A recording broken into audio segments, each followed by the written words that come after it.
Justice Lila Vance had argued before governors, dismantled corrupt politicians, and authored landmark rulings that change millions of lives. But on an ordinary morning, wearing jeans and carrying nothing but a bag of groceries, she became just another black woman in the eyes of one police officer. His insults grew louder, his hand drifted toward his weapon. A crowd gathered, and phones rose to record every second. Then 3 black sport utility vehicles screeched to a halt at the curb. Armed executive protection agents rushed forward, surrounding the woman the officer had just mocked. Seconds later, the police chief arrived, looking terrified, and whispered words that would haunt the officer for the rest of his career. Do you have any idea who you just stopped? Justice Lila Vance had reached a point in her career where her calm authority had been forged across many years of courtrooms, hearings, and quiet battles most people never saw. She sat on the highest court in the state, a position she had earned not through connections or privilege, but through relentless discipline, sharp intellect, and an unshakable belief that the law existed to protect the powerless as much as the powerful. Those who knew her described her the same way every time: composed, brilliant, humble, and entirely uninterested in flaunting her title. She never wore her position like armor. She wore it like a responsibility, something heavy that she carried without complaint, something she refused to let define how she treated ordinary people on ordinary days. That particular morning was meant to be exactly that: ordinary. There was no court session, no hearing, no ceremonial dinner waiting for her in the evening. There was only a quiet itch to get out of the house, to breathe fresh air, to remind herself that beneath the robes, she was still simply a woman who needed milk, bread, and a few vegetables for the week ahead. She told her security detail she did not need them. She told her assistant the same. She wanted one morning, just one, where nobody opened doors for her and nobody called her Your Honor. She wanted to walk into a grocery store like anyone else, push a cart down the aisles, and pay at the register without ceremony. She dressed plainly that morning in a simple gray sweater, faded jeans, and a pair of worn sneakers she kept for weekends. There was no makeup beyond the bare minimum, no jewelry beyond a thin silver chain that had belonged to her mother. She parked her car, a dark sedan that had been a gift to herself after her first major ruling, in the small lot beside a corner grocery store she had visited many times before. Nothing about the morning suggested anything unusual was coming. The sky was clear, the air still cool with the last edges of early morning, and the street held the lazy rhythm of a neighborhood waking up slowly. She gathered 2 paper bags of groceries, balanced them against her hip, and walked toward her car with the unhurried calm of someone whose only plan for the day was breakfast and a good book. Few people in that quiet neighborhood understood how far Lila had traveled to reach the position she now held, and fewer still would have guessed it from the modest way she carried herself. She had grown up in a working-class household where her mother cleaned offices late into the night, and her father drove a delivery truck across 3 counties just to keep the lights on. She had spent her childhood watching both of them treated with a casual disrespect by people who assumed exhaustion and humility meant something lesser. She carried that memory with her into every courtroom she ever entered, not as bitterness but as fuel, but a quiet promise that she would build a life where dignity was not something anyone could strip away based on appearance alone. She had worked her way through law school on scholarships and long nights, clerked for judges who doubted she would last, and eventually earned a reputation as someone whose rulings were so carefully reasoned that even her fiercest critics struggled to dismantle them. By the time she ascended to the state's highest court, she had long since stopped needing anyone's approval, yet she never let that hard-won confidence curdle into arrogance. She simply did her work, kept her circle small, and reserved her energy for the cases that mattered rather than the attention that so often followed people in positions like hers. Officer Harlan Graves had been patrolling that same stretch of road for many years, and in that time he had built a reputation that followed him from precinct gossip into formal complaints that rarely seemed to stick. Colleagues described him as quick-tempered, eager to escalate, and convinced that his instincts about people, especially black men and women, were always correct. He had joined the force believing, in some abstract way, that he wanted to protect his community. But somewhere along the years, that ambition had curdled into something closer to suspicion of the very people he was sworn to serve. Younger officers who rode with him during training shifts sometimes mentioned quietly and only among themselves that he seemed to approach every call already certain of guilt, treating procedure as a formality to be endured rather than a safeguard to be respected. Supervisors occasionally noted his aggressive tendencies in passing evaluations, yet those notes rarely translated into meaningful consequences, buried instead beneath commendations for arrest numbers that looked impressive on paper without anyone questioning how those numbers had been achieved. He had grown comfortable in that gap between scrutiny and accountability, confident that his badge offered him a kind of immunity that ordinary citizens could never access, regardless of how many times his judgment had already proven flawed. He believed he could read guilt in a glance, suspicion in a posture, criminal intent in the simple act of standing near an expensive car. That morning, driving slowly past the grocery store lot, his eyes landed on Lila as she loaded bags into the trunk of her sedan. He did not see a judge. He did not see a woman returning from a quiet errand. He saw, in his own mind, someone who did not belong beside that car, someone whose presence near it struck him as wrong in a way he could not have explained with evidence, only with the same biased instinct that had shaped his entire career. He pulled his cruiser into the lot, stepped out, and approached her without a greeting, without identifying the nature of his concern, without any of the basic courtesy that should have opened the conversation. His first words were not a question. They were a command, sharp and immediate. "Hands where I can see them." Lila turned slowly, set the grocery bag down with deliberate care, and raised her hands exactly as instructed. Her expression remained calm in a way that suggested she had spent years learning how to stay still in the presence of unpredictable power. She had seen this script before, not personally in many years, but through hundreds of cases that had crossed her bench, cases where the smallest gesture from a black citizen had been misread as threat, where compliance had not been enough to prevent escalation. She understood instinctively that the safest path forward was patience, stillness, and clarity. She did not argue. She did not raise her voice. She simply waited, hands lifted, eyes steady, while Officer Graves circled her with growing suspicion that had nothing to do with anything she had actually done. Then came the order that signaled just how far this was going to go. Officer Graves told her to turn around and place her hands on the vehicle, to assume the position of someone being searched for a crime that had never been named, never been explained, never been justified by any visible evidence. The grocery bag sat abandoned on the pavement beside her. A carton of eggs tilted dangerously near the edge. A loaf of bread spilled halfway out of its paper sleeve. Lila complied without resistance, turning to face her own car, palms pressed flat against the cool metal, while the officer behind her radiated a kind of righteous certainty that had no foundation beyond his own prejudice. It was, in that quiet parking lot, the beginning of something far larger than either of them could have predicted. What followed was not a brief misunderstanding resolved with an apology. It was an escalation built entirely on assumption, fed by a refusal to ask simple questions before issuing accusations. Officer Graves began interrogating her with a tone meant to intimidate rather than investigate. His questions were less about gathering facts and more about asserting dominance over a woman he had already decided was guilty of something. "Where'd you get this car?"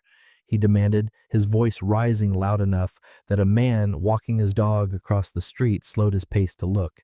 "Is this car stolen? Did you forge the registration?" Each question landed without waiting for an answer, as though the act of asking was itself a performance for an audience that was slowly beginning to gather along the sidewalk. A few pedestrians paused near the edge of the lot, drawn by the rising volume of his voice and the unmistakable body language of a confrontation. Phones came out almost instinctively, the modern reflex of a generation that had learned painfully that documentation could mean the difference between justice and silence. Lila did not flinch under the growing attention. She kept her hands steady, her voice even, and offered only the kind of measured response that came naturally to someone who had spent a career demanding the same composure from others. "Officer," she said quietly, "please remain professional." It was not a challenge. It was not defiance. It was simply a request rooted in basic decency, the kind of statement she might have made to a junior attorney stumbling through an emotional outburst in her courtroom. But to Harlan Graves, those 4 words felt like an insult, a challenge to his authority from someone he believed had no right to correct him. His mind, already clouded by bias, twisted her calm into arrogance, her composure into condescension. He thought, with a flash of resentment he did not bother to hide, "Who does she think she is lecturing me?" The thought hardened into action. He demanded her license and registration with a tone sharp enough to draw more attention from the gathering onlookers. And when she reached carefully into her bag to retrieve the documents, he snatched them from her hand without acknowledgement. He glanced at them for only a moment before letting them fall almost deliberately onto the asphalt at her feet. A small act of disrespect meant to remind her and everyone watching exactly who held power in that moment. The crowd along the sidewalk had grown thicker now, drawn by something instinctive in human nature, the recognition that an injustice might be unfolding in real time. A delivery truck slowed as it passed, the driver leaning out his window briefly before continuing on. A mother pushing a stroller paused at a safe distance, watching with visible unease. Still, Officer Graves pressed forward, undeterred by the audience, perhaps even emboldened by it, the way some people grow louder and more aggressive precisely because they sense eyes upon them. He straightened his shoulders, rested one hand near his belt, and announced loud enough for the entire lot to hear that he was placing her under arrest, that he intended to handcuff her right there on the pavement in front of the grocery store she had visited many times before without incident. Within that gathering crowd, a quiet tension had begun to form between those who wanted to intervene and those who feared the cost of doing so. An older man leaning against a parked truck muttered to his companion that he had seen this exact pattern play out before in other neighborhoods with other officers, and that it rarely ended well for the person on the receiving end. A young mother shifted her stroller slightly closer, less out of curiosity and more out of an instinct to bear witness, believing that her presence alone might offer some small measure of protection simply by existing as another set of eyes. None of them yet understood who Lila was, only that something about the scene felt deeply wrong, the kind of wrongness that did not require a law degree to recognize, only a basic and shared sense of fairness that the officer in front of them seemed determined to ignore. An older woman near the front of the gathering crowd finally spoke up, her voice trembling but firm, insisting that the situation did not warrant such treatment. "Officer, she's cooperating," the woman said, gesturing toward Lila's raised hands and calm posture. Graves barely turned his head before snapping back at her, telling her sharply to mind her own business, his tone leaving no room for further objection. The woman fell silent, though her expression remained one of quiet outrage, the kind that lingers long after a confrontation ends. Nearby, a teenager with the phone held steady continued recording, his thumb occasionally tapping the screen as the video, without his knowledge yet, began circulating through private message threads and small online communities. The digital ripple effect already beginning long before anyone involved understood its scale. Graves, oblivious to the growing reach of the footage being captured, only grew more hostile in response to the woman's intervention.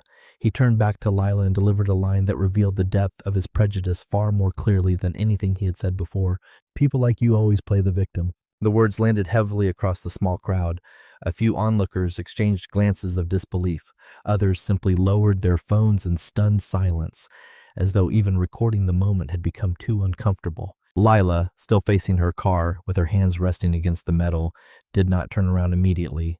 When she finally did, her expression remained unreadable, neither angry nor afraid, simply present, absorbing the moment with the same discipline she brought to every difficult hearing she had ever presided over. She asked him a single question, delivered without heat, without sarcasm, simply as a matter of procedure. "May I know the legal basis for my detention?" It was the kind of question she had heard attorneys pose 1,000 times in her courtroom, a basic and reasonable demand for justification before any further action was taken. Officer Graves had no real answer. He stammered something about suspicious behavior, about her not fitting the profile of someone who would own a car like that, about instinct and experience, phrases that crumbled under even the lightest scrutiny. He knew, somewhere beneath his anger, that he had nothing solid to stand on, and that realization only made him more desperate to assert control before the situation slipped further from his grasp. In a final act of escalation, he reached down to his belt and unclipped a set of handcuffs, the metallic click audible even over the murmur of the crowd. Gasps rippled through the gathered onlookers, a few people stepping forward instinctively before stopping themselves, uncertain of what intervention might cost them. The teenager with the phone zoomed in, capturing the glint of metal in the morning light, capturing Lila's expression as she watched the cuffs rise toward her wrists with the same steady composure she had maintained from the very beginning. It was, by any measure, the lowest point of the encounter, the moment when an ordinary morning teetered on the edge of becoming something the entire community would remember for years. It was at that exact moment, with the cuffs only inches from closing around her wrists, that the sound of engines cut sharply through the tension, three black sport utility vehicles rounded the corner at a speed that immediately drew every eye in the parking lot. Tires screeched as they came to an abrupt stop along the curb. Doors opened in near-perfect unison, and from each vehicle stepped men and women dressed in dark suits, earpieces tucked discreetly into their collars, the unmistakable bulk of body armor visible beneath their jackets. They moved with the precision of people trained for exactly this kind of moment, fanning out into a protective formation before a single word had been exchanged, forming a human wall between Lila and the startled officer holding the handcuffs. These were members of the State Judicial Protection Division, a small and highly trained unit tasked with safeguarding the justices and senior officials whose rulings sometimes drew threats from individuals or groups unhappy with their decisions. Lila had resisted a permanent detail for years, insisting that she did not want to live behind a wall of armed strangers, but the division maintained a quiet protocol of monitoring the movements of protected officials even during personal time, a precaution she had reluctantly agreed to after a credible threat sometime earlier had forced the issue. That morning, an alert algorithm tracking unusual patterns near her last known location had flagged the encounter within minutes of its escalation, pulling footage from a nearby traffic camera that showed unmistakable signs of distress. The detail had been dispatched not because anyone had called for help, but because the system built to protect her had finally caught up with a danger she had never intended to invite. Officer Graves staggered backward, momentarily disoriented by the sudden intrusion, his hand instinctively dropping toward his own weapon as adrenaline overrode his judgment. "Back away!" he shouted, his voice cracking with a mixture of authority and fear, clearly unprepared for a scenario his training had never quite covered. One of the agents, a tall man with graying temples and the calm bearing of someone who had spent years managing chaos, stepped forward and matched his tone without raising his voice. "You step back," the man said simply, his stance unmoving, his eyes locked on the officer with an intensity that left no room for negotiation. The crowd, already stirred by the earlier confrontation, now buzzed with confusion and disbelief, murmurs rippling outward as people tried to make sense of what they were witnessing. Graves, still gripping his weapon's holster, seemed to genuinely believe in that fevered moment that these newcomers were interfering with lawful police business, perhaps even criminals themselves, despite every visual cue suggesting otherwise. His hand tightened, his thumb brushing the strap securing his sidearm, and for a terrifying instant it seemed as though the situation might spiral into something far more dangerous than a wrongful arrest. The agents did not flinch. They held their formation, calm and immovable, trained for precisely this kind of unpredictable threat. Then, breaking the unbearable tension, the lead agent reached into his jacket and produced a small leather case, flipping it open to reveal a badge unlike anything Officer Graves had seen on the street before. "State Judicial Protection Division," the agent stated clearly, his voice carrying just enough volume for the crowd to hear, but still controlled, still measured. The words landed across the parking lot like a stone dropped into still water, ripples of understanding beginning to spread among the onlookers, even as Officer Graves himself remained stubbornly confused about their significance. Graves squinted at the badge, his expression shifting from aggression to something closer to uncertainty, though pride and stubbornness kept him from backing down entirely. "So what?" he muttered, his voice losing some of its earlier conviction. "I'm still placing her under arrest." The agent studying him exchanged a brief glance with his colleagues, an expression that suggested disbelief at the officer's persistence in the face of overwhelming evidence that he had made a catastrophic error. "Think carefully," the agent warned, his tone now edged with something closer to pity than anger, the kind of pity reserved for someone about to learn a very hard lesson in real time. Within the gathered crowd, recognition began to spread in fragments, whispered between strangers who had only moments earlier been silent witnesses. A woman near the front, who had seen news coverage of major court rulings over the years, narrowed her eyes at Lila's face, searching her memory for a connection that suddenly clicked into place. "Wait," she said aloud, almost involuntarily. "Isn't that Justice Vance?" The name rippled outward through the crowd like a current, repeated in hushed disbelief, confirmed and reconfirmed as more people leaned in for a closer look, comparing the woman standing calmly beside her car to images they vaguely remembered from television screens and newspaper headlines. The teenager, who had been recording from the very beginning, froze for a moment, staring at his screen in stunned realization before continuing to film with renewed urgency, understanding now that he was capturing something far larger than a routine traffic stop gone wrong. Comments and reactions from those watching the live footage online began pouring in at a pace that quickly overwhelmed casual observation. Strangers across the country recognized the same face, confirmed the same identity, and expressed the same outrage at what they were witnessing unfold in real time. Word moved fast, faster than anyone standing in that parking lot could have anticipated, racing through phone lines and message threads until it eventually reached someone whose entire career now hung in the balance. That call landed on the desk of Police Chief Harlan Voss in the middle of an unrelated meeting about budget allocations. His attention was pulled sharply away the moment his assistant burst through the door with visible panic etched across her face. She relayed the situation in fragments, breathless and urgent, but one phrase cut through everything else with absolute clarity. Justice Lila Vance had been detained, possibly handcuffed, by one of his own officers. Voss felt the blood drain from his face as the implications settled in immediately. Not just the legal consequences, but the sheer magnitude of the mistake unfolding under his command. He did not finish the meeting. He grabbed his jacket, abandoned the papers scattered across the table, and moved toward his vehicle with the speed his staff had rarely witnessed from him before. During the agonizing minutes it took Voss to reach the scene, Officer Graves remained entirely unaware of the storm gathering around him, still locked in a standoff with the protective agents who refused to let him near Lila again. He continued arguing, continued insisting he had followed proper procedure, continued refusing even the smallest gesture of apology that might have softened what was coming. He believed, with the stubborn certainty that had defined his entire career, that he had done nothing wrong, that his instincts had been justified, that any consequences awaiting him would be unfair overreactions rather than appropriate accountability. He had no idea that his career, built over many years of questionable judgment calls and ignored complaints, was about to collapse in the span of a single morning. When Chief Voss finally arrived, his car barely came to a complete stop before he was out the door, moving with an urgency that immediately silenced much of the murmuring crowd. He scanned the scene quickly, taking in the protective agents, the abandoned handcuffs dangling from Graves's hand, and finally Lila herself, standing with the same calm dignity she had maintained throughout the entire ordeal. Recognition flooded his expression instantly, replaced almost immediately by something closer to dread. "Your Honor," he said, removing his hat in a gesture of immediate respect, his voice carrying an apology before he had even fully formed the words.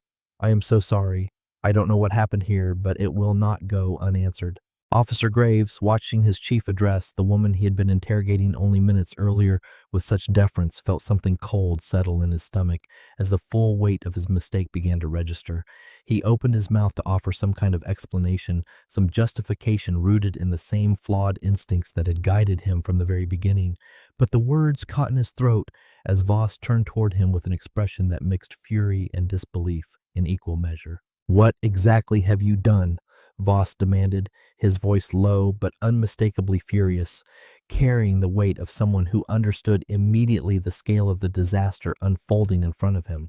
The teenager's live stream, still running, had by this point attracted thousands of viewers watching in real time, comments flooding in faster than anyone on scene could have realized. Strangers across the country bore witness to a moment that would soon dominate conversations far beyond that single parking lot.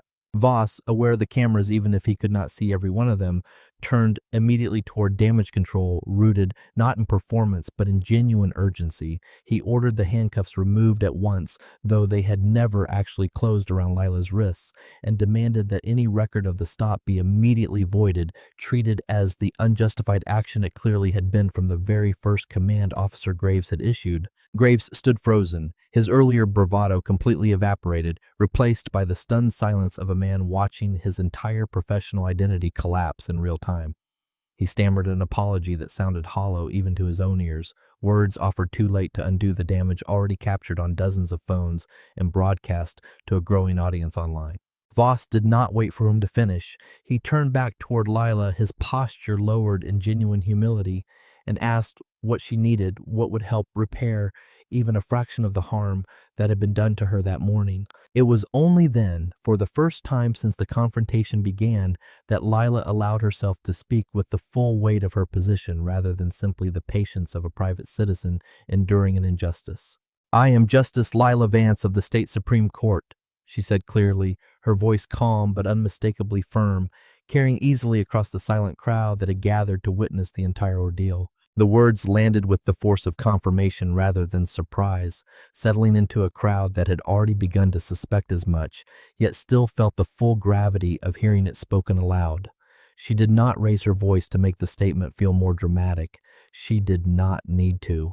The simple truth of who she was, combined with everything the crowd had just witnessed, carried more weight than any performance could have achieved. Voss nodded slowly, his expression grim, already understanding that this moment marked only the beginning of consequences that would ripple far beyond that single morning.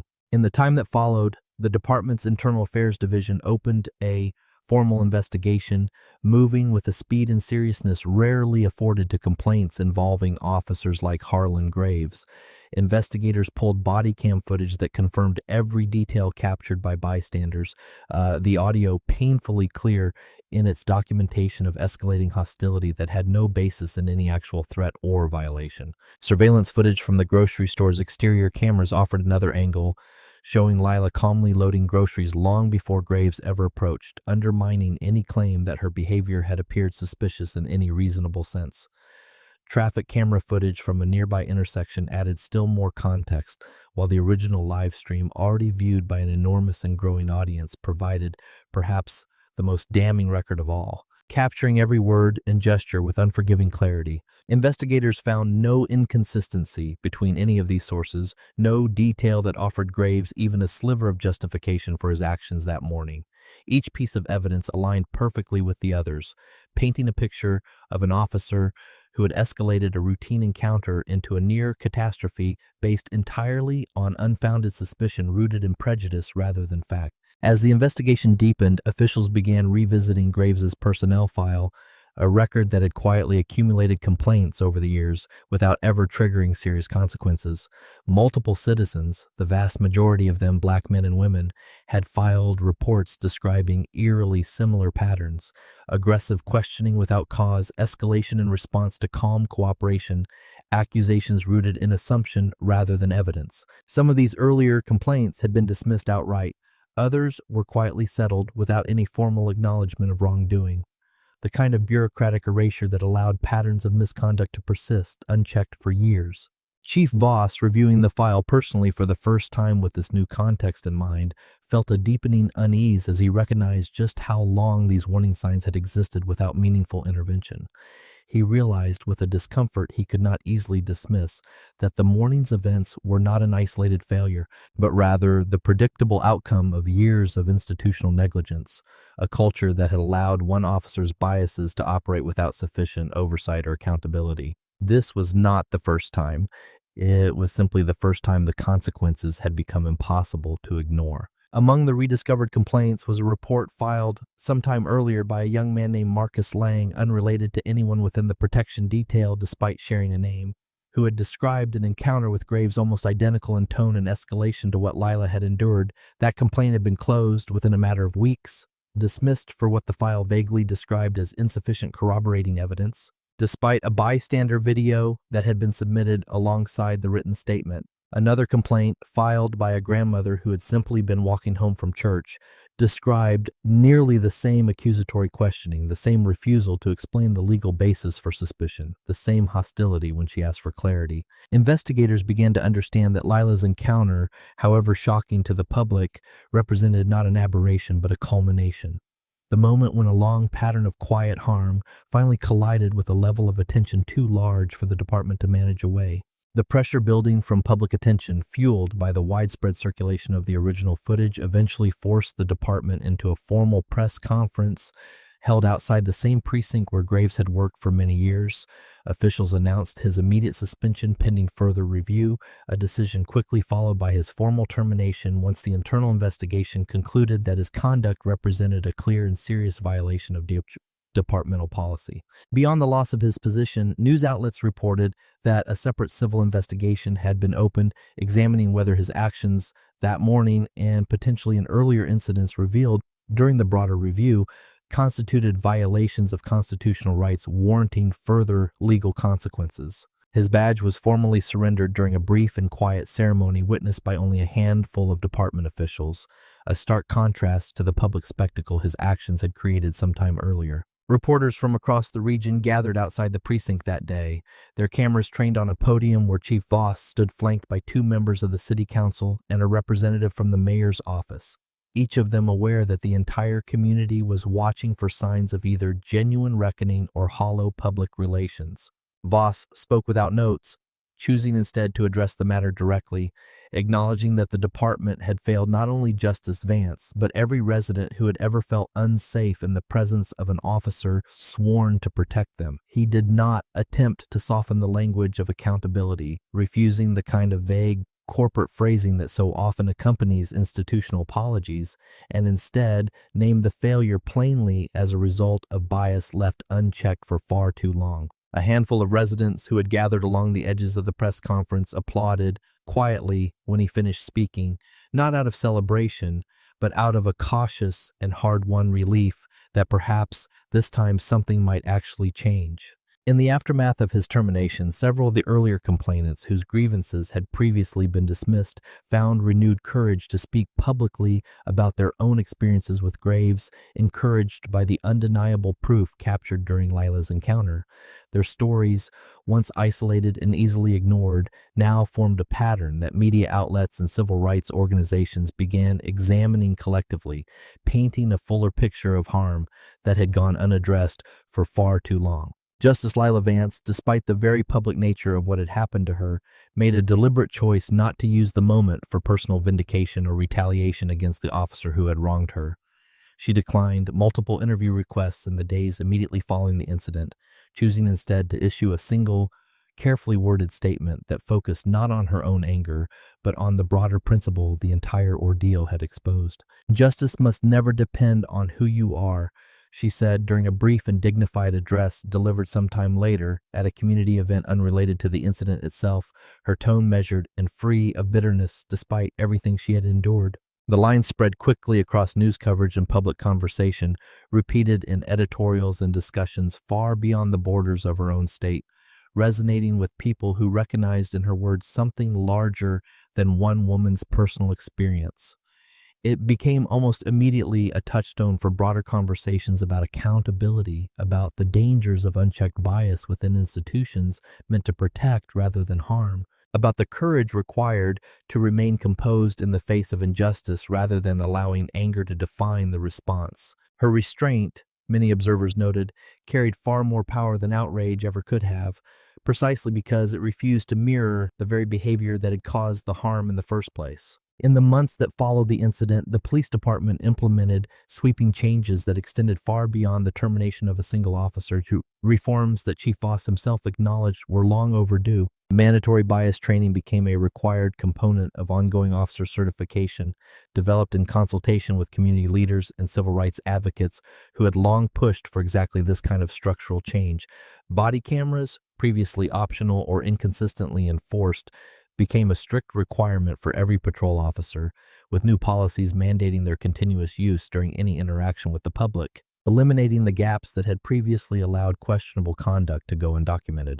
An independent oversight committee was established to review complaints with a level of scrutiny that had been notably absent in the years leading up to that single morning, ensuring that future warning signs would not be dismissed or buried the way so many had been before. The committee's first order of business was to revisit every complaint filed against any officer in the department over the previous years, a painstaking process that took the better part of a year to complete, but ultimately restored a measure of credibility to a system that had long felt one-sided to the very communities it was meant to serve. Several other officers, identified through this renewed scrutiny, faced disciplinary action of their own, though none of their cases carried quite the same public weight as the one that had triggered the entire review. Community forums were organized in the months that followed, giving residents a direct line to department leadership for the first time in years. An uncomfortable but necessary process that slowly began rebuilding trust eroded over a long stretch of unanswered grievances. Voss attended nearly every one of these sessions personally, choosing to absorb criticism directly rather than delegate the discomfort to subordinates, a decision that earned him a grudging respect even among residents who remained skeptical that real change was possible. It was slow, imperfect work, the kind that rarely made headlines once the initial outrage faded, but it represented exactly the sort of unglamorous accountability that the moment had demanded. Justice Lila Vance returned to her work on the bench almost immediately after the incident concluded, declining the spotlight that many expected her to embrace given the magnitude of public attention surrounding her case. She granted no extensive interviews, made no rounds on talk shows, and resisted every opportunity to frame herself as a symbol or a victim deserving of sustained public sympathy. She simply returned to the quiet discipline that had defined her entire career, presiding over cases with the same calm authority she had always brought to her work, treating the incident not as a defining moment of victimhood, but as a single difficult chapter within a much longer story of service. Colleagues who worked alongside her in the months that followed remarked on how little the experience seemed to have changed her outward demeanor, though many suspected quietly that something within her had shifted in ways too private to share. One afternoon, months after the incident had largely faded from daily headlines, a young law student approached her following a guest lecture she had delivered at a local university. His expression was earnest and curious in the way only students grappling with difficult moral questions can be. He asked her directly, without preamble, how she had managed to remain so calm throughout an encounter that would have broken many people, an encounter where anger or fear would have been entirely understandable responses. She paused for a long moment before answering, her expression thoughtful rather than rehearsed, as though she were considering the question fully rather than reciting a polished line crafted for public consumption. "Because anger wins moments," she finally said, her voice soft but absolutely certain, "but integrity wins history." The student fell silent, absorbing the weight of those words in a way that seemed to settle something within him, a lesson he would likely carry through the rest of his own career. Lila offered no further elaboration, no extended speech about the incident or its aftermath. She simply allowed the statement to stand on its own the way she had always allowed her rulings to speak for themselves rather than relying on grand explanation. She gathered her notes, thanked the student for his question, and walked out of the lecture hall with the same unhurried calm that had carried her through every difficult moment of her career, including the one that had nearly cost her so much on an ordinary morning that had begun with nothing more than a simple trip for groceries. What remained, long after the headlines faded and the department's reforms took root, was a quiet but undeniable truth that had been proven in front of an entire community and eventually an entire nation watching through countless screens. No one stood above the law, not the officer who had abused his authority through years of unchecked bias, and not the institutions that had allowed his behavior to persist far longer than it ever should have. Even those sworn to enforce the law remained bound by its principles, accountable to the same standards of fairness and dignity that protected every citizen regardless of status, position, or the color of their skin. It was a lesson learned the hard way in a public parking lot in front of strangers with their phones raised, but it was a lesson that ultimately reshaped a department, restored a measure of faith for a community long denied it, and reaffirmed through one woman's unwavering composure that true justice could never be allowed to depend on who you happen to be.